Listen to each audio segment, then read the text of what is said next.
Programme में आपको शामिल कहते हैं। मैं हूं कामरान शाहिद।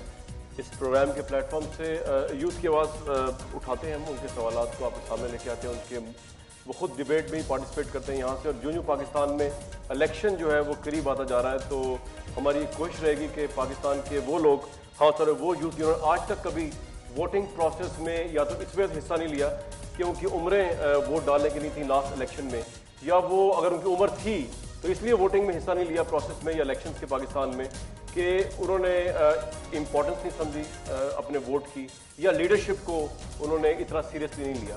तो आज का जो इलेक्शन है, जो होने वाला इलेक्शन है, इसको अगर ये कहा जाए कि पाकिस्तानी यूथ का इलेक्शन है तो इसमें कोई गलत बात नहीं होगी। और ख़ासतौर पर वो फ्रेश यूथ करोड़ों की तादाद में गलबन मिल जाएगी जो पहली दफ़ा पोल करने जाएंगे। इसलिए ये रिजल्ट, ये नतीजा, ये लीडरशिप, ये क़यादत जो इलेक्ट होकर आएगी इस इलेक्शन से, 2013 के इलेक्शन से, वो पाकिस्तानी यूथ सेंट्रिक रिजल्ट होगा और वही क़यादत होगी, ख्वाह वो पाकिस्तान पीपल्स पार्टी की क़यादत जीते, PMLN की जीते, पाकिस्तान तहरीक इंसाफ की जीते, या फिर किसी और पार्टी की जीते। आज के प्रोग्राम में बहुत वार्म वेलकम करता हूँ पाकिस्तान की यूथ के साथ। मैं यहाँ पे हूँ और यूथ ही के दो पार्टीज़ के नुमाइंदे मेरे साथ मौजूद हैं।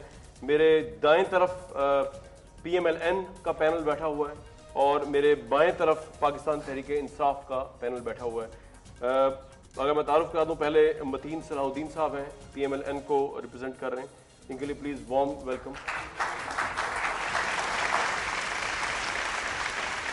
सहरिश राही साहिबा हैं, ये भी PMLN को रिप्रेजेंट कर रही हैं, please give welcome. Gulrez Iqbal साहब हैं, पाकिस्तान तहरीक इंसाफ। फातिमा रहीम साहिबा, तो मदीन सलाहुद्दीन साहब, वेरी वार्म वेलकम, आप मेरे शो में तशरीफ लाए। आपकी पार्टी जो है उसने ऐसा क्या नहीं किया इससे पहले जो अब की दफा आप करके दिखा देंगे कि लोग आप पे ट्रस्ट करें, इन पे, या पीपल्स पार्टी या किसी और पे ट्रस्ट ना करें? मदीन साहब, 1 मिनट है आपके पास। सबसे पहली बात तो ये है कि जब हम PMLN की आज बात करते हैं जी, तो हमारे पास जो सबसे पहले जो एक उम्मीद है वो ये है कि it is led by a person who is a living legend, who is a visionary, who has an experience of 30 years to his credit, who knows how to deal with the system, जिनके पास एक experience रहा है system को चलाने का। और हमारे पास नई बात अब करते हैं तो शायद हमारे पास जो पहला अनफिनिश्ड एजेंडा है वही बहुत काफ़ी है आगे आगे लेकर जाने के लिए। आप देखें तो सही, PMLN was the one, हमने उस वक्त पाकिस्तान में एक ऐसा चेंज इंट्रोड्यूस किया कि आपकी इकोनॉमी जो है स्टेट शैकल्स में थी, हमने इकोनॉमी को लिबरलाइज किया, एक मेजर चेंज था, कोई सोच नहीं सकता था। फिर हमने पाकिस्तान को एक इकोनॉमिक हब और ट्रेड हब बनाने की कोशिश की, मोटरवे हमने एनविजन की यहाँ से सेंट्रल एशिया तक, वहाँ से गवादर तक। If that would have happened, आज पाकिस्तान कहाँ खड़ा होता? आज का जितनी मोबाइल और टेलीकम्युनिकेशन है वो भी हमारा विजन था, फाइबर ऑप्टिक बैकबोन हमने उस वक्त लेके जब पूरे एशिया पैसिफिक में ये सोचता नहीं। तो आप ये कह रहे हैं तमाम चीजें आप आगे लेके जाएंगे अब जब आप इलेक्ट हो गए? अगर हम अपना वही एजेंडा इनोवेशन का जो हमने उस वक्त कैरी किया तो वो हम आगे लेके चलेंगे। तो एक्सपीरियंस कांट बीट, आप ये कह रहे हैं? Experience can't beat. अच्छा, आपने इनका भी जवाब नहीं देना, आपने सिर्फ ये बताना है मुझे, जो मैं सवाल स्पेसिफिक कर रहा हूँ आपसे गुलरेज साहब, कि आपकी पार्टी जो है उसके पास ऑब्वियसली एक्सपीरियंस तो नहीं है, तो यू हैव फ्री चॉइस कि आप 1 मिनट में किस तरह एक्सप्लेन करते हैं कि क्यों लोग जो हैं वो एक इनएक्सपीरियंस लीडरशिप के ऊपर या आपकी पार्टी पे ट्रस्ट करें। Put it this way, 1 minute आपको। मैं आपकी इस बात से इत्फाक करता हूँ कि तहरीक इंसाफ के पास एक्सपीरियंस नहीं है। किस चीज़ में एक्सपीरियंस नहीं है? करप्शन में, महंगाई करने में, लूट गुजारी करने में, दहशतगर्दी करने में, इन चीज़ों में एक्सपीरियंस गवर्नेंस में भी नहीं है। गवर्नेंस में भी नहीं है। मान लिया आपकी इस बात को भी। मैं समझता हूँ कि तहरीक इंसाफ को लोग इसलिए वोट देंगे, या हमने तहरीक इंसाफ इसलिए ज्वाइन की कि एक ऐसी पार्टी जो तब्दीली का नारा लगा रही है, एक ऐसा लीडर जिस पे करप्शन का कोई दाग नहीं है। वो लीडर हमसे कहता है कि जब तहरीक इंसाफ इक़्तिदार में आएगी तो मैं तालीमी एमरजेंसी नाफिज करूँगा। वो लीडर हमें कहता है कि जब तहरीक इंसाफ इक़्तिदार में आएगी तो मैं हेल्थ की फैसिलिटीज़ को बेहतर करूँगा। वो लीडर कहता है कि जब तहरीक इंसाफ इक़्तिदार में आएगी तो वो इन्फ्लेशन को कम करेगा, दहशतगर्दी का खात्मा करेगा। जो मिसाल है कि मोमन एक सुराख से बार बार नहीं डसा जाता। मैं समझता हूँ कि नौजवान समझ चुके हैं इस पाकिस्तान के कि जिन लोगों को बार बार मुतअद्दिद बार आजमा चुके हैं उनको ठकरा के आपने काउंटर करना है इनकी बात को, ठीक है? मैं अपने लीडर की बात करूंगी, आपने अपने लीडर की बात कर ली। मैं उस लीडर की बात कर रही हूँ जिसने गंगाराम अस्पताल को जब से इलेक्ट हुए हैं अपनी पे दे रहे हैं, ठीक है, चंदे के तौर पे। मैं उस लीडर की बात कर रही हूँ जिनके बैरून मुल्क में सरकारी दौरे हुए, सब अपनी जेब पर किए गए, ठीक है ना। वजीर आला साहब ने डेंगू के बारे में, श्रीलंकन टीम ने कहा कि यहाँ पर जो है जिस मुल्क में डेंगू घुस जाए 20-25 साल पहले से निकलता नहीं है। उन्होंने ऐसा किया कि अगले साल के अंदर जो है वो उन्होंने कहा था 25,000 हलाकतें होंगी, उतनी हुई भी नहीं। और करप्शन की जहां तक इन्होंने बात की है, आपके पास अगर कोई प्रूफ है, वो जो आप बात कर रहे हैं एनआरओ के बारे में, तो एनआरओ के जो है ना वो खिलाफ केस जो है वो नवाज शरीफ साहब ने किया। रेंटल पावर प्रोजेक्ट के ऊपर जो है वो केस हमारे ख्वाजा आसिफ साहब ने किया। हम तो खुद करप्शन के खिलाफ है, उनके डसे में हम कह रहे हैं भाई बचाओ करप्शन से हमारी आवाम को, आप उल्टा दे रहे जनाब। आप करप्शन की बात करिए कि आपके लीडर ने करप्शन नहीं की, इस आवाम को बेवकूफ बनाएंगे आप। $160 मिलियन की करप्शन हुई है, $160 मिलियन मोटरवे स्कैंडल, ठीक है, मोटरवे में $140 मिलियन की अनसिक्योर्ड लोन्स फ्रॉम बैंक्स, उसके बाद $60 मिलियन शुगर स्कैंडल। और रेमंड बेकर की बुक है, आप प्रूफ मांगती हैं ना, आप सू कर दे जाके रेमंड बेकर को, क्यों नहीं सू करती हैं? मुझे तो ये समझ नहीं आती कि जो बात शाम को जरदारी साहब कहते हैं वो सुबह खान साहब क्यों कर देते हैं, जो बात शाम को रहमान मलिक साहब या बाबर रवान साहब कहते हैं वो उठ के आपके कोई स्पोक्स पर्सन क्यों कर देते हैं। अब again this is a testimony to Imran Khan साहब और PTI being a B team of Zardari साहब कि आप जो ये बात कर रहे हैं रेमंड बेकर की, ये जी रहमान मलिक साहब टेस्टिमनी, बेकर साहब ने अपनी किताब में खुद लिख दिया है कि जो वो इल्ज़ामात लगा रहे हैं वो रहमान मलिक साहब की रिपोर्ट्स हैं, और उसमें एक रहमान मलिक साहब का टेलीफोनिक इंटरव्यू है। और रहमान मलिक साहब जो हैं उनके बारे में तो जुल्फ़िकार मिर्ज़ा साहब ने कह दिया सेब खा रहे हो तो कहते हैं मैं केला खा रहा हूँ, तो वो कहते हैं रहमान मलिक साहब कहते हैं कि जी नहीं, ये रहमान मलिक साहब की ट्वीट है, कहते हैं नहीं जी मेरा इंटरव्यू नहीं यूज़ किया, मेरा जी रिपोर्ट्स यूज़ की, और बुक कहती है कि जी ये मेरा इंटरव्यू फला वक्त में यूज़ किया, मैंने इसका इंटरव्यू यूज़ किया, ठीक है ना जी। तो पॉइंट क्या आपका? पॉइंट ये है कि जी अगर रहमान मलिक साहब की बेसिस पे रेमंड बेकर ने कुछ लिखा है, रहमान मलिक साहब ने ये केसेस बनाए 93 इंटरिम गवर्नमेंट में, 93 टू 96 पीपल्स पार्टी रही पावर में, और उसके बाद इस तरीके से हम पर जो है दुश्मनी की गई हमारे साथ। मियां शरीफ मरहूम को मॉडल टाउन पार्क के सामने सड़क पे घसीटा गया, इसको भी प्रूव कर लेते हैं। और मेरा फर्ज है जो इन्फॉर्मेशन मुझे होना मैं उसको आपसे शेयर कर लूं इसके ऊपर।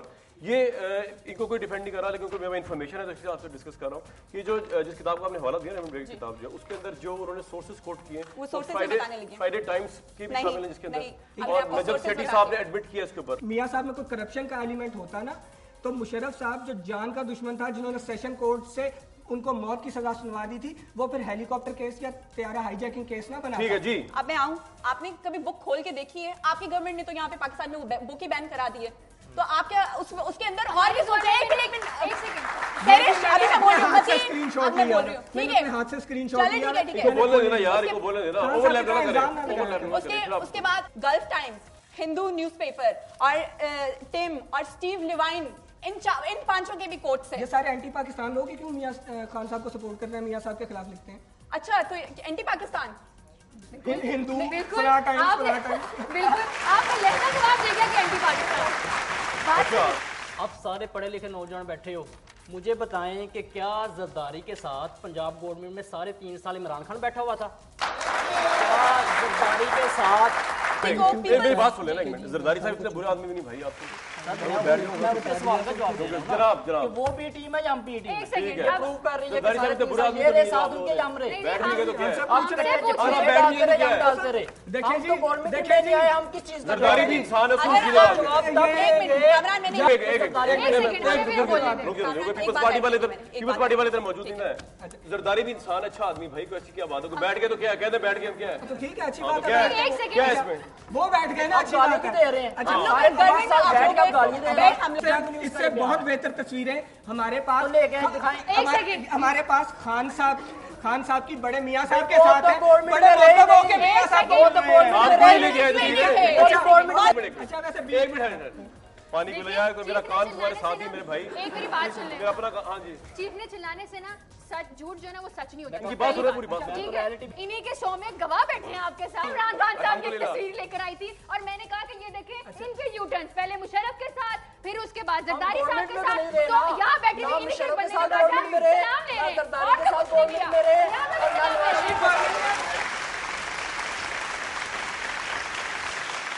हम तो बी टीम थे या नहीं थे, जो आप जवाब दे रहे हो आपके तो ये सबूत है। Najam Sethi sahab Yusuf Raza Gilani to someone as Imran Khan नु चुको है, द ग्राफ डाउन हो रहे हैं। आपकी मैं उस बात को एड्रेस करूंगी जो आप कह रहे हैं तहरीके इंसाफ पाकिस्तान पीपल्स पार्टी की बी टीम में। Tehreek-e Insaf Pakistan peoples party establishment की भी पार्टी है, ये भी कहा इन्होंने। जी, पाकिस्तान पीपल्स पार्टी को जितना तो नुकसान पीटीआई ने पहुंचाया है ना, और किसी पार्टी ने नहीं पहुंचाया। पाकिस्तान की तारीख में पहली दफा सिटिंग एमएनएज रिजाइन करके पीटीआई में आए हैं, ठीक है। आपकी पार्टी में क्यों नहीं चले गए? क्योंकि आप दोनों तो हैं ही एक, दोनों स्टेटस को आप लोग का नजरिया एक है। 3.5 साल चुप करने पाशा, ठीक है आपके मैं पाशा की बात करती हूँ, ठीक है। अब मतीन पाशा की बात भी सुन ले। पाशा क्या 30 अक्टूबर को पैदा हुए थे, जो 30 अक्टूबर के बाद ज्वाइनिंग हुई है? पहले पाशा तो पहले से हैं, तो पहले क्यों नहीं आ गए हैं? और दूसरा अभी आई am not done yet, okay. Secondly, Hyderabad Pasha के रिटायर होने के बाद हैदराबाद और क्वेटा का जलसा हुआ है, वो किसने कराया है? मुशर्रफ साहब ने। मुशर्रफ साहब आ गए।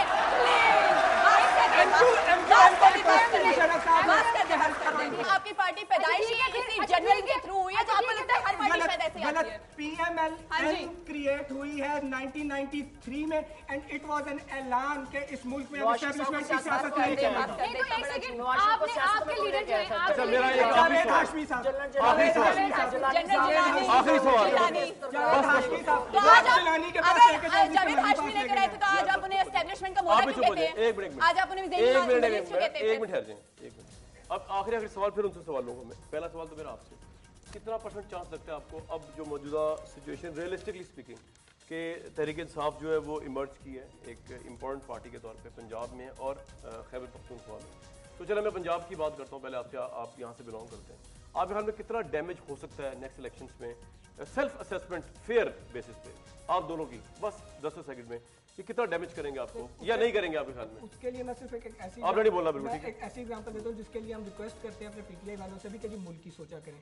एग्जांपल मैं दूंगा 93 और आपको वोट दें। आपने नहीं बोला, जवाब आपको ये दिया कि दिया ही नहीं अभी तो। पावर में तो आने का सवाल ही पैदा नहीं होता। स्पॉइल जरूर कर सकते हैं, स्पॉइल जरूर कर सकते हैं। और कितना %? 5%, 10%, 30%, 40%, कितना? आपकी क्या असेसमेंट है? मैं आपकी फेयर असेसमेंट। मेरा नहीं ख्याल कि पीटीआई को हम लोग कोई 10% से ज्यादा। सवाल ये है कि परसेप्शन ये ग्रो कर रही है कि आप लोगों की वजह से, आप लोगों की वजह से इनको तो जो डैमेज होगा उसके रिजल्ट के तौर पे आसिफ अली जरदारी साहब दोबारा पावर में आ जाएंगे, पीपल्स पार्टी दोबारा पावर में आ जाएगी आप लोगों की वजह से। मैं इस परसेप्शन को मुकम्मल तौर पर रिजेक्ट करता हूँ। क्यों भाई? मैं समझता हूँ कि चूंकि तब्दीली आ चुकी है, आ नहीं रही, आ चुकी है, और इस दफ़ा वो लोग, वो पढ़े लिखे यूथ जो सामने बैठी हुई है, जब पूरे पाकिस्तान की यूथ बाहर निकलेगी, वो अपना वोट कास्ट करेगी, तो इंशाल्लाह इमरान खान क्लीन स्वीप करेगा। ये मेरा ईमान है। एक मिनट, ये तो आपका मेरी बात सुनो, मैं पूछ रहा हूँ आपसे पूछ रहा हूँ, ये तो आपका ईमान हो गया ना। अब मैं कह रहा हूँ रियल असेसमेंट मैं रियल कर रहा हूँ कि मेरा ईमान आप स्वीप करेंगे, हम क्लीन स्वीप करेंगे। क्लीन स्वीप तो शायद एक परसेप्शन है, क्लीन स्वीप शायद ना हो, लेकिन आप जो कुछ सीट्स लेंगे जिससे डैमेज करेंगे इनको, उससे जरदारी साहब को फायदा होगा। यही तो मैं कह रही हूँ। आपको लगता है कि इसके बाद पीपल्स पार्टी इस परफॉर्मेंस के बाद worst ever performance Peoples Party की तो दही इलाका आप जाए ना, दही इलाकों पे तो बहुत स्ट्रॉन्ग होल्ड है पीपल्स पार्टी का। वहाँ तो आपकी पार्टी या इनकी पार्टी भी वहाँ पे, जहाँ पे उनकी अपनी पार्टी का वोट है नजरियाती, वो तो है वहाँ पे। आप खुद जाके देखें ना, मैंने खुद जाके देखा ना, साउथ पंजाब, पीटीआई इस वक्त स्ट्रांग है बहुत। उसके अलावा हाँ जी, रियलिस्टिक आप अजम्पशन रियलिस्टिक जब से बोल रहे हैं। इस दफा पाकिस्तान की तारीख में पहली दफा, ये मैं इलेक्शन कमीशन की वेबसाइट से बता रही हूँ, मैं अपनी कोई पीटीआई की वेबसाइट से नहीं बता रही हूँ जो आप कहें कि बाइस्ड है। इलेक्शन कमीशन की वेबसाइट पे पाकिस्तान की तारीख में पहली दफा 8 करोड़ 41 लाख वोट रजिस्टर हुआ है, जिसमें से 4 करोड़ जो वोट है वो 18 से 25 साल की उम्र का है। अब आप खुद ही जज कर ले कौन किसको वोट करे। छोटी सी बात कि मुस्लिम लीग नून के जलसे होते हैं, अल्लाह के फजल से अगर पीटीआई की जलसी है तो उसके तादाद में 5 गुना ज्यादा लोग होते हैं, वो यूथ ही होती है ना। फैसलाबाद का जो जलसा हुआ था ना, आपने स्कूल के बच्चों को 20-20 रुपए देके अटेंडेंस लगवाई थी।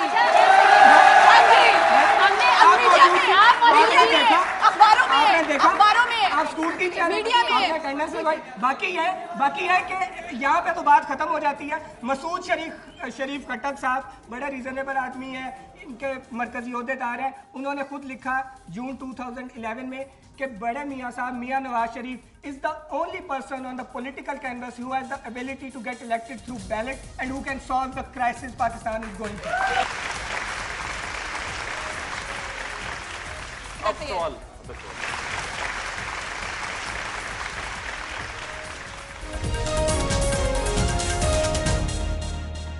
आपने आज तक कितनी यूथ के लोगों को टिकट दिया मेरे बताओ? सारे बदमाश, कब्जा ग्रुप, जाली डिग्रियों वाले, सारे वो वाले। सवाल मुकम्मल हो गया? हाँ। अच्छा भाई, पहली बात तो ये है कि आपके किसी लीडर के बारे में हमने कोई नाजेबा कलमात इस्तेमाल नहीं किए, आप भी ना कीजिए, वरना क्या पोर्टफोलियोज हैं लीडर्स के वो हमें भी मालूम है। फिर आप ये चीज़ ज़हन में रखिए। मैंने कौन सा नाजेबा अच्छी बात है। मैंने कौन सा वो कह रहे कोई यंग नहीं है लीडरशिप। नाजेबा अल्फाज कौन सा मैंने इस्तेमाल किया? चलो समझ आ गई बात यार, तो बात पीछे पड़ जाते हो। हम यहाँ बैठे हुए अभी मैं नाजेबा अल्फाज का बताता हूँ जरा। चलो उन्होंने कहा यंग कौन है। और यंग की जहाँ तक आपने बात की भाई, ये आप ज़हन में रखो, जब बड़े मियाँ साहब यहाँ पर तशरीफ लाए हैं वापस, तो उस वक्त उनके पास कोई टिकटों पर सोचने का, तकसीम करने का कोई टाइम नहीं था। जिस रोज वो यहाँ पर आए हैं उस रोज आखिरी दिन था। उससे पहले भी इलेक्शन लड़े हैं और भाई उससे पहले भी इलेक्शन बहुत सारे अब की तो बात कर रहा हूं बहुत सारी सीटों पे भाई, बहुत सारी अभी सीटों तेरा पे तो जवाब। 50-60 सीटों पे हम टिकट दे ही नहीं सके थे। अच्छा, फिर नए फेसेस की आप बात करते हैं, पूरम दस्तगीर साहब को आप देख लें, हमारे यूथ है क्या वो यूथ है, न्यू फेसेस की बात कर रहे हैं ना यूथ की बात की उन्होंने, न्यू फेसेस की बात भाई, की। आप इलेक्शन आने दो ना भाई। आप यूथ की बात कर रहे हैं, एक मिनट, मैं एक मिनट। और मती यहाँ बैठेंगे, इसका सबसे बड़ा सबूत है कि यूथ को कितना प्रमोट किया गया। आप लोग 2008 में कहाँ थे? नरेश, आप 2008 में कहाँ थी? सीनियर लोग तो आपकी पार्टी में भी आ गए। मैं आपसे कह रहा हूँ, आपके पास जो फ्रंट सीट पे जो लोग बैठे हुए हैं, यार मैं बात कर रहे हैं, जो आपके पास फ्रंट सीट पे बैठे हुए हैं, तो वो कौन है? शाह महमूद कुरैशी यूथ तो नहीं है। अगर वो बाल काले भी कर ले, यूथ इसलिए नहीं कि उनका पास्ट है।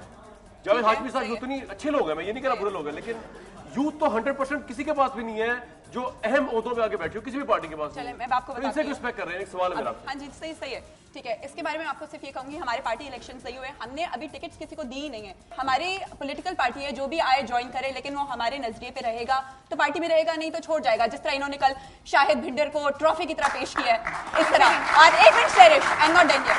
और उसके अलावा दूसरी बात यह है कि हमारी जो पार्टी मेरिट पे सीट्स टिकट्स देगी पार्टी थ्रू पार्टी इलेक्शंस, उसमें आप देखेंगे कि 60% हमारे पुराने पीटीआई के वर्कर्स होंगे जो पुराने हैं, उसके बाद 20% 20 to 25% यूथ होगी, 15 to 20% ये जो नए फेसेस जी, हैं। आप इन्होंने अभी कहा नाजेबा अल्फाज की, मैं इनको बताता हूँ, इनके सेक्रेटरी इत्तलात हैं, ठीक है, मुशाहिदुल्लाह, एक लाइव शो में बैठ के कहते हैं कि पीटीआई वाले कहते हैं हम थर्ड फोर्स हैं, इस मुल्क में 2 ही फोर्सेज हैं, या औरतें हैं या मर्द हैं, और फिर कैका लगा के हंसना शुरू कर देते हैं। ठीक है, शर्म आनी चाहिए कि लाइव टीवी प्रोग्राम पे आके आप ऐसी बात हमारे पास थे ना, बड़े अच्छे अल्फाज इस्तेमाल करते थे, आपके पास गए तो उन्होंने जलसे में कैसे नासेबा अल्फाज मेरे अब मुझे नहीं पता उन्होंने मैं किस चीज की कमी देखी जो मैं कह रही थर्ड फोर्स है, किस ताकत की कमी है।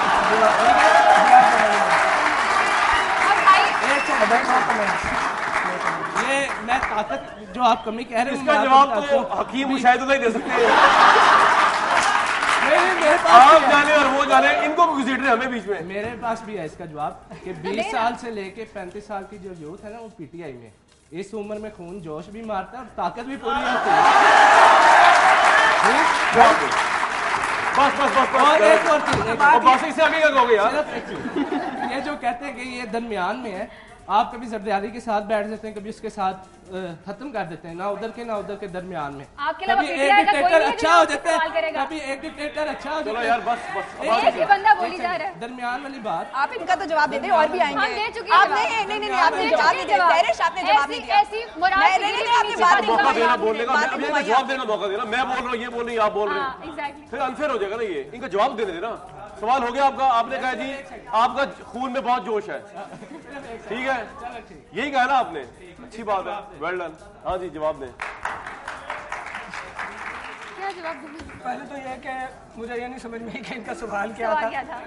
बात ये है यार, आप दोबारा ना खड़े हो जाते। बड़ी मुश्किल से बैठे हैं पहले ही।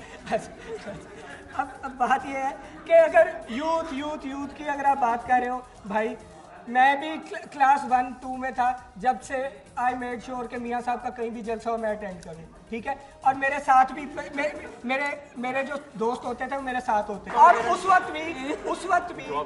वक्त भी ये कहा जाता था कि मियाँ साहब, कुछ लोग उस वक्त हम पे ये तानेबारी करते थे कि बच्चे हैं जी जलसे में। हमें पता था कि हमने ही बड़े होके इस पार्टी का फेस बनना है। आज भी मैं फिर वो बात रिपीट करूंगा कि हमारे जलसे अल्लाह के फजल से पीटीआई के जलसों से 5-5 गुना बड़े होते हैं और जलसे सारी यूथ हो। और आपने डिक्टेटर्स की और ये और वो बात की, आपके जो खान साहब हैं वॉर ऑन टेरर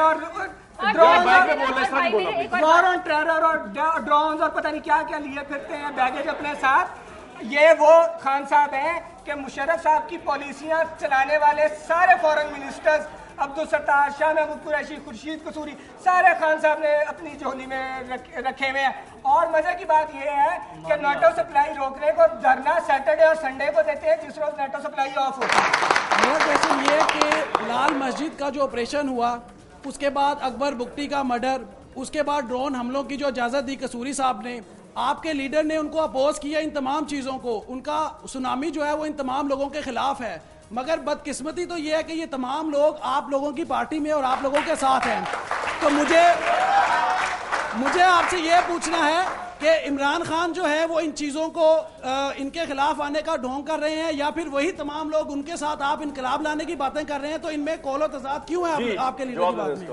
आपने ड्रोन हमलों की बात की, लाल मस्जिद की बात की, अकबर बुगटी की बात की, तो सारी पढ़ी लिखी यूथ ये समझती है कि जिस डिक्टेटर ने ये चीज़ें की उसको इन्हीं लोगों के मिनिस्टरों ने बाजू पे काली पट्टियाँ बांध के उनको गार्ड ऑफ ऑनर दे के इस मुल्क से रेड क्लीन के ऊपर बाहर भेज दिया। इनको चाहिए था कि अगर वो इतना ही बुरा था, अगर उसने इतने गलत काम किए तो उसको आर्टिकल 6 के तहत पंजाब के ऊपर उसका FIR दर्ज करते और उसको फांसी के लिए लटकाते। लेकिन इन्होंने क्या किया, उसमें जवेद हाशमी को मैं दाद देता हूँ कि उस शख्स ने अपने ज़मीर का सौदा नहीं किया, वो शख्स अपनी लीडरशिप के आगे नहीं झुका और उसने उससे हल्फ लेने से इनकार कर दिया और इन्हीं के वजीरों ने हल्फ लिया।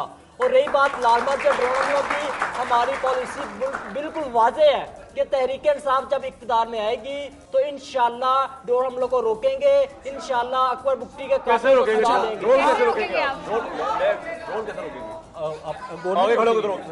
कैसे रोक सकते हैं? आप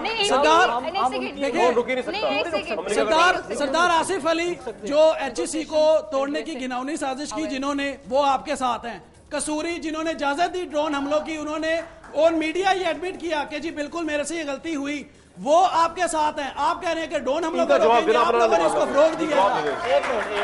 इसके बाद मैं आपकी बात से एग्री करता हूं कि वो हमारे साथ अगर आप मेरी बात से एग्री करते हैं तो बात यहाँ पे खत्म हो जाती है, आगे बात करने की कोई जरूरत नहीं है।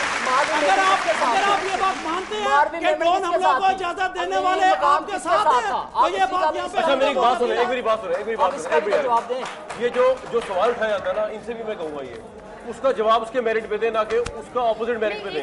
वो उनको छोड़ दे, अपना जवाब देना। कामरान भाई, जो तहरीक इंसाफ है वो एक फैन क्लब नहीं है, वो कोई प्राइवेट कंपनी नहीं है, उसमें कोई आ नहीं सकता, सब आ सकते हैं। असल चीज है कि तहरीक इंसाफ टिकट किस बुनियाद पे देती है? क्या तहरीक इंसाफ टिकट नहीं देंगे? मेरी बात तो सुनो, कंप्लीट होने दीजिए। को टिकट नहीं देंगे? क्या तहरीक इंसाफ महमूद कुरैशी को टिकट क्या नहीं देंगे? तहरीक इंसाफ मेरिट पे मिलेगा? कसूरी को टिकट जिसको भी मिलेगा, मिलेगा, जिसको अगर भी वो मिलेगा पार्टी में मेरिट इलेक्ट पे होंगे, मिलेगा। पार्टी इलेक्शन में इलेक्ट होंगे तो फिर उन्हें मिलेगा। एक लास्ट चीज है, मैं मौसूफ साहब से एक दरखास्त करूंगा, मुझे ये बताइए कि 234 मर्डर जिनका वो केस लेके लंदन गए थे अल्ताफ हुसैन साहब के पास, वापस आए हैं तो वो मर्डर भूल गए, उन्होंने जलसा फिक्स कर लिया और कराची में जो है वो जलसा दिखा दिया। इसका भी सुन ले जो इमरान एक सिविल डिसोबीडियंस मूवमेंट का ऐलान किया उन्होंने, सिविल डिसोबीडियंस मूवमेंट, वो भी आज तक हम देख रहे हैं कि वो कहाँ पे है। जवाब तो ले लो मेरी जान। आफिया सिद्दीकी, वो भी हम देख रहे हैं कि आफिया सिद्दीकी, उसके खून को बेच दिया आप लोगों ने। इसका जवाब ये है कि जिन लोगों जो इमरान खान ने जो मुकदमा किया MQM पे, वो चंद दिन पहले लाहौर में फरूख सार इनके लीडरों को जफ्फी डाल रहे थे।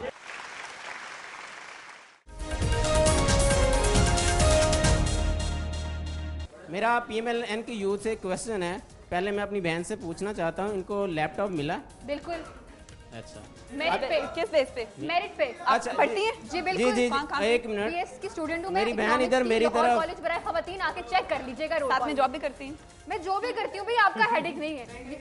नहीं अच्छा, पूछ मेहनत कर रही रही है भाई, हूँ। अच्छी बात है। एग्जैक्टली। मेरी बहन, हाँ जी, मेरी बहन आगे चले, थोड़ी सवाल देर कर ले थोड़ी आप। देर बोलो बोलो। मेरी तो मुफ्ती बहन, कभी वाली बात थोड़ी देर पहले आपने ये कहा, आपने थोड़ी देर पहले आपने ये कहा कि लैपटॉप दिए जाते हैं, खरीदे नहीं जाते लोग, तो क्या आप खरीदे गए हैं? नहीं, अगर खरीदी गई। चलें ठीक है। एक दूसरी बात मैं ये कहना चाहता हूँ, दूसरी बात ये है, अपनी देखे ना, एक मिनट मेरा क्वेश्चन सुन लें। मेरी सवाल बहन, तुमने अब तक कोई ठीक नहीं किया, बस लगे हुए हो मेरी बहन मेरी बहन मेरी बहन। सवाल करो यार। ये जो मैंने मान लिया आपको। सवाल क्या है? मैं करने लगा, जरा सब्र तो कर लें। अभी आप एक डराते हैं हर बंदे को, पीपल्स पार्टी आ जाएगी दोबारा, पीपल्स पार्टी आ जाएगी। पंजाबी जी कहते ने ओ दिन डुबा जिस दिन घोड़ी चढ़िया कुबा।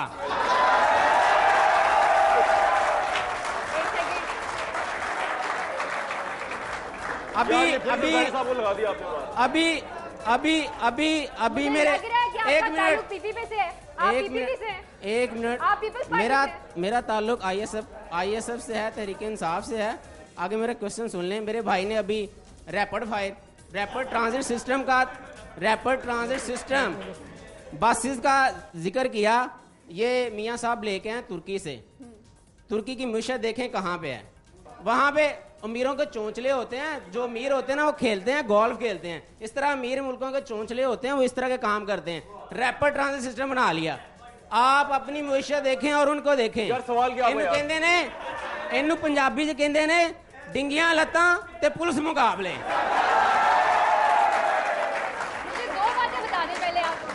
तो इसके ऊपर इन्होंने मेट्रो बस ट्रांसिट सिस्टम की बात की है और थीसिस कोई ऐसा बिल्डअप किया गया है या ज़हन में कुछ ऐसी गलतफहमी है कि जी गोया कहीं और का बजट इस पे लगाया जा रहा है। ऐसा नहीं है। मेरे भाई बहन चेक कर सकते हैं। साउथ में पिछले 4 सालों में अल्लाह के फजल से 4.5 अरब रुपया डेवलपमेंट पे खर्च हुआ है। डेवलपमेंट को डिफाइन करें आप। 7 districts of development, 7 districts of क्या डेवलपमेंट क्या हुई है वो भी मैं बता देता हूं। 7 डिस्ट्रिक्ट्स ऑफ साउथ पंजाब में। फिर बात ये है कि जब बस ट्रांजिट सिस्टम की जब आप बात करते हैं तो बाज़ दफ़ा आपको चीज़ों के हल आउट ऑफ द बॉक्स सोचने पड़ते हैं। शहर में ट्रैफिक कंजेस्शन इतनी डेवलप हो रही है कि अब आपके पास रोड्स वाइडनिंग की गुंजाइश नहीं है। आपके पास क्या उसका हल है कि आप ज़्यादा से ज़्यादा पब्लिक ट्रांसपोर्ट को प्रमोट करें। ये बेसिकली आपका जो पुराना एक प्रोग्राम था ट्रेन सिस्टम का, तो उसका एक अल्टरनेटिव दिया गया है और गरीब के लिए बेसिकली एक सस्ती ट्रांसपोर्ट, एक अच्छी ट्रांसपोर्ट। मेरा नाम फवाद खालिद है। मेरे ख्याल में सुनामी का रिवर्स गियर तो ऑलरेडी लग चुका है और पाशा साहब के जाने के बाद ये सुनामी ना सिर्फ के ठुस हुई थी, लेकिन अब जो है होती साहब के जाने के बाद ये फुस भी हो चुकी है। आमरीत की एक आला मिसाल, मैं कोई गलत वर्ड इस्तेमाल नहीं कर सकता, आमरीत की एक आला मिसाल, एक आपके सामने जो है वो तस्वीर उन्होंने रखी, एक आपके सामने उन्होंने तस्वीर रखी, लेकिन आजकल एक इंटरनेट के ऊपर तस्वीर फिर रही है जिसमें कि जनाब इमरान खान साहब शेख रशीद साहब के साथ हाथ मिला रहे हैं। ये शेख रशीद साहब के साथ जो रावलपिंडी में आपने मैच फिक्स किया है, इसके बारे में आप क्या सबसे पहले तो कहना चाहते हैं? एक ने देना जवाब, कौन देगा? असेंबली का फ्लोर नहीं है, आप स्पीच कर रहे हैं, आप सवाल पूछ रहे हैं। आप जवाब देना, कमेंट ना करें, उसका राइट है, सवाल पूछना छोड़ दें। देखें ये जो मिस्टर खड़े हैं ना सामने जो सवाल कर रहे हैं, जी भाई, ये लोग पहले ये खुद मुशर्रफ के साथ है। ये अच्छा एक मिनट, अब सबर और अभी सबर तो करो। मैंने अपना नजरिया चेंज किया। अच्छा इसने कहा, एक मिनट, इसने कहा जो भाईजान बात कर रही है पहले मुशर्रफ के साथ ये मेरी तस्वीर को जरा क्लियर करके सामने आंसर भी यहीं पे ले, आंसर भी यहीं पे ले। I have been waiting for that moment कि मुशर्रफ साहब को छोड़ने की जिम्मेदारी और उनके सामने रिजाइन करने का इमरान शाह साहब के शो के अंदर मैंने किया और आज से 1 साल पहले किया और अपने आप का नजरिया सही तरह से चेंज किया। इनकलाब लाने की बात नहीं की। इमरान खान साहब कहते हैं कि मैं तालीमी इनकलाब लेके आऊंगा। इमरान खान साहब सिर्फ और सिर्फ बातें करते हैं। अगर मैं आपकी तरह इनकलाबी होता और सिर्फ झूठे ख्वाब देखने में बिलीव रखता तो शायद मैं आज आपकी जगह पे बैठा होता। लेकिन मैं अदना वर्कर के तौर पे मैं कोई लीडर बन के किसी पार्टी में नहीं किया। नून लीग लीडर बनाने वाली और पीटीआई लीडर खरीदने वाली। आप लोगों ने आज तक सिर्फ और सिर्फ बोलियां लगा के जावेद हाशमी जैसा लीडर लेके वहां पे गए और तो और जावेद हाशमी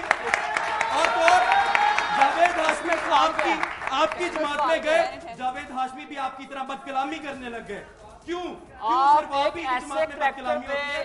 और तो और फवाद, आप बदकलामी की बात ना करें। आपने तो हाशमी पे उंगली उठा रहे हो। आप सोचो, वो एक ऐसी शख्सियत है जिसके उसके मुखालफ भी उसकी इस चीज को समझते हैं कि वो कभी उसकी कीमत नहीं है।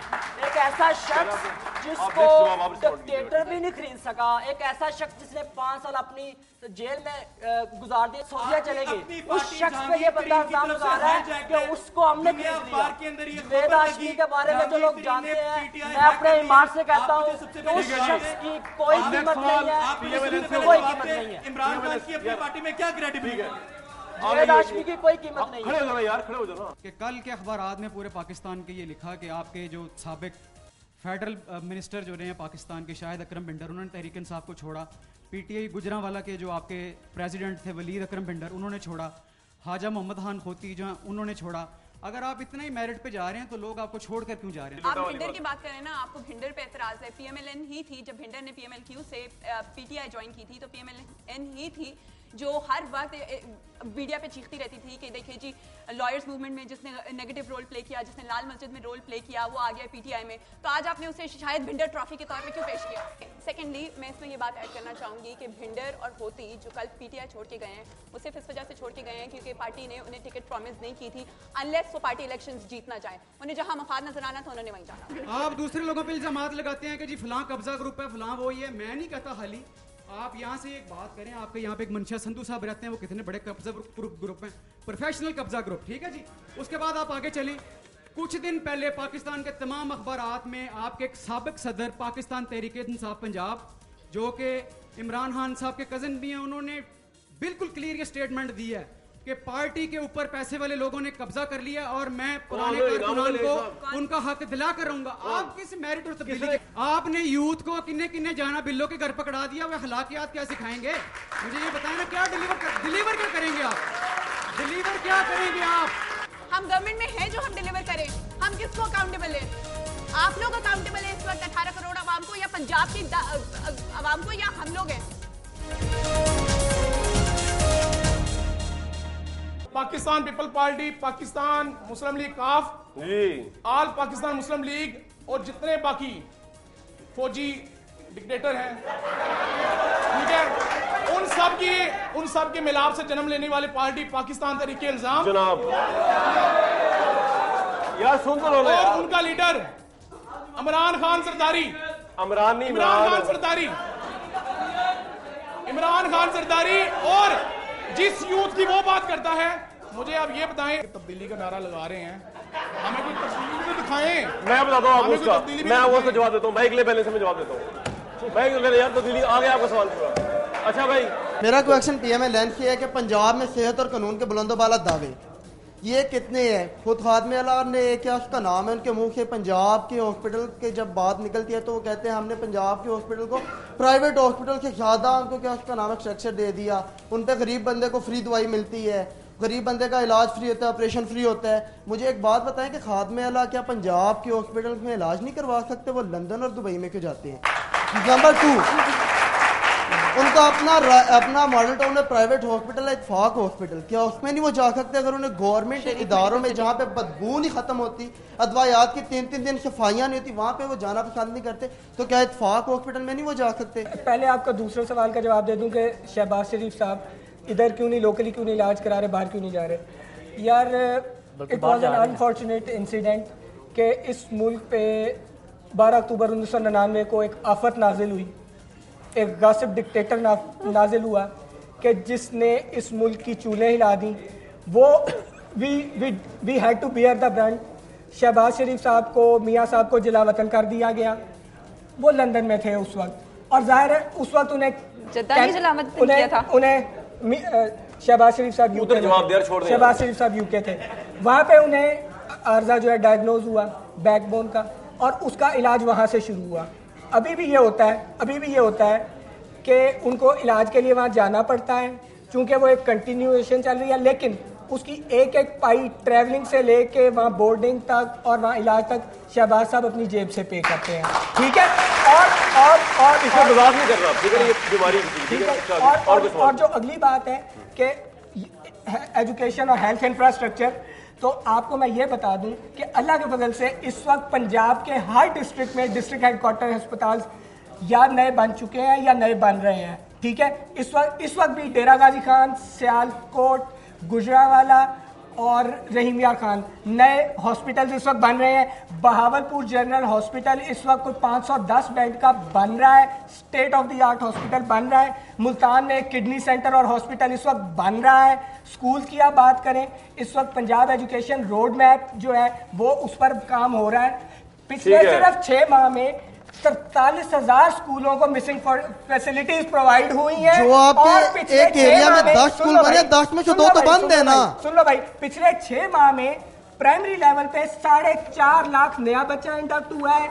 पाकिस्तान एजुकेशन फाउंडेशन के इस वक्त 2500 स्कूल प्राइवेट स्कूल्स वर्किंग में हैं, जिनके बच्चों को मुफ्त टेक्स्ट बुक दी जा रही हैं, और 1 मिलियन उनके बच्चों की इस वक्त तादाद हो चुकी हुई है। इन चारों के लिए तालियां बजा दें।